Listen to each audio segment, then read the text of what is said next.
ngaphambi ikhulume laba bantwana oholwa uDuma lo baba lo netshebe weANC engathi uyiqhu ingane engaphezulu kwa100 bayayithena ezama traffic cop. Lawo ma traffic cop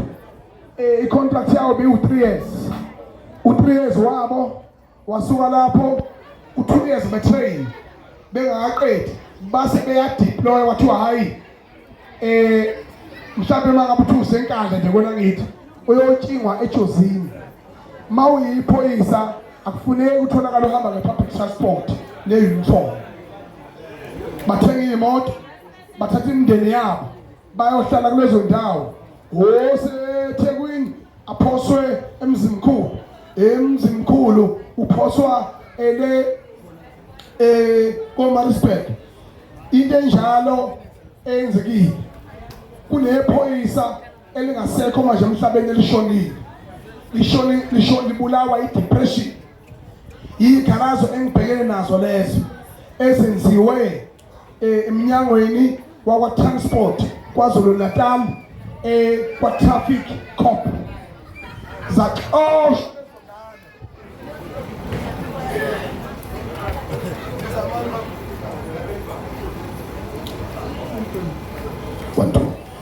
zaxoshwa lezo ngane mayixoshwa lezo ngane zonke ayiholile njengoba kuyiwa December nje aziholile usizi lodwa endilumi lodwa lwenziwa uhulumeni ongathi mangabe kufanele avutelwe ngakusasa aqabule ngisho isalokazi ngisho imbongolo kwaqela eqabule mayinebhasi nje uzothi imbongolo elungivotele kusasa ayichaziwe udaba lwazo zixoshiwe ingane zabantu kwadliwa imoto zazo zahanjelwa abafazi zaxoshelwa ingane esikoleni usizi isibhekene nabo izinto lezo esizoblame abantu ngoba sakhula besithi amacalo ba awobani manje kuba yitho ngoba manje umfana senoyisa kafusekele manje yitho manje akufuneki ke thina sithi singobaba sife nesiqalekiso nesijeziso sokuthi savuma ongamele sivume uDuma uzomphendula lezi ingane zabantu ayimisile sobuyela emsebenzini ngaloba lokho uzobona mina angimele abuzongimela yini nangiyona imahla ngakhomishini akuchazwe la yenziwe mbongolo phansi mbongolo phansi phansi mbongolo itambaza abantu phansi phansi ngoDuma phansi pusat yisha leyo nto chaphazanini ingane zabantu sikhomita ama-suicide phuza utshwala busuku nemini sisolo baba. I am your father and I can die for you. Tutuliwe lapha. I stand for it and I can stand for it even now. I know they are going around looking for my blood. Come, I'm ready for you. But you don't know. No hulumeni nayo uyatext. Kodwa yena uyatext futhi naye.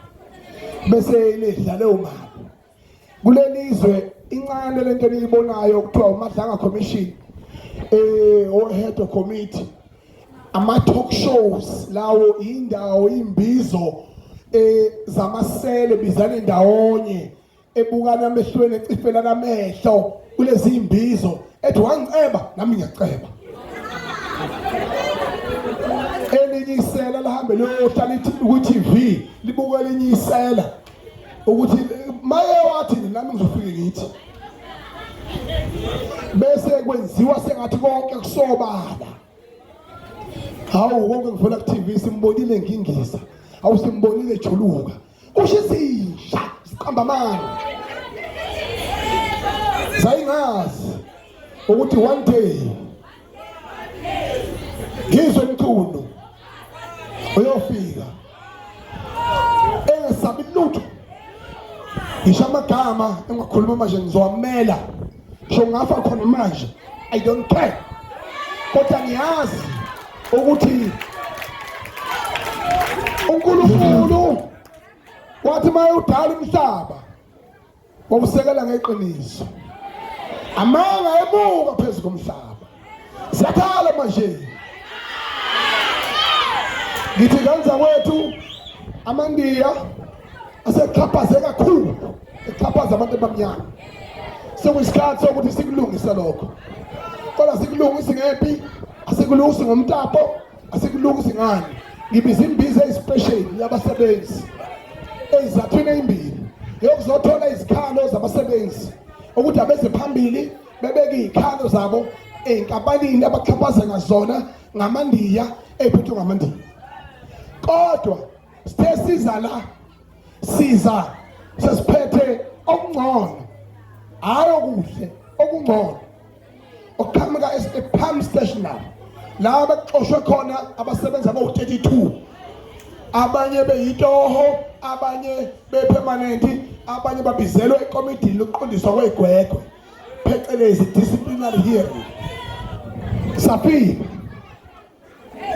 masifika sabatshengisa ukuthi la sabe sodwa saba nokhokho bethu saba nobaba mkhulu saba neqiniso elemapheko umhlaba emveni kwalokho aquqa amandini athi sho athi obengasebenzi ehlele ekhaya akabuyele emsebenzini cela nishaye ihlombe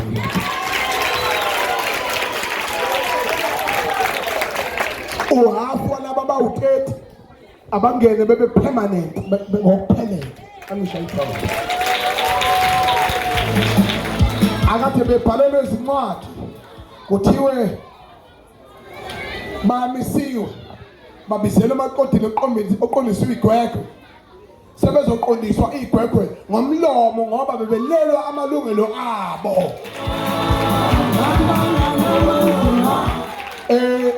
into engayihlebi le ebengisemhlanganweni nabantu abama-victim abokuyibona abebeqhashazwa le nkampani esikhuluma ngayo inkampani enye uFreedom Stationery ngifuna sazi ukuthi lezi inkampani zama-stationery iklete elikhulu labo uhulumeni uma uhulumeni ethule uthule ngoba iy'guli kahulumeni ziyakhokhelwa ilezi inkampani ngamathenda akhishwa kuhulumeni afika amaphoyisa athi alwa nobulungiswa kucifelo lodwa iphoyisa libonakala lingasawubamba umshini lithi anazi nina amanye amaphoyisa elona ubulungisa ngoba alazi iqiniso izinto lezi sibhekene nazo ngathawethu siloke ngithi kini bafowethu njengamanje ngicela ukudedela abasebenzi ngihamba nabafowethu abangabaphathi esiqhamuka nabo kokhonopha sibonge nekhansela uMpokamfeka ukuthi avume ukuthi kunesimo esiphuthumayo ukuthi la kuleli ground sihlangane sibabaze indaba yokuxhashazwa ngamandini ukuthi manje sekufike la iphela khona sekufike la ekusafanele ngabusaphindi isenzeke ikhansela noma nengaba kuhulumeni esimthandayo nesingamthandi kodwa isenzo sakhe ukusihlonipha ngomzuzu wokugcina ngicela ukubonga kulokho kukhansela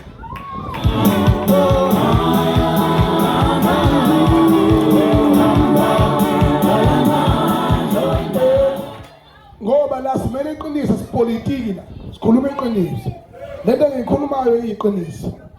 kodwa imgodoyi ehamba esikoleni yayofundela ukuhogela amakaka iyona ezoqhambuka isiqinya politika la anikhuluma iqiniso esenhlizweni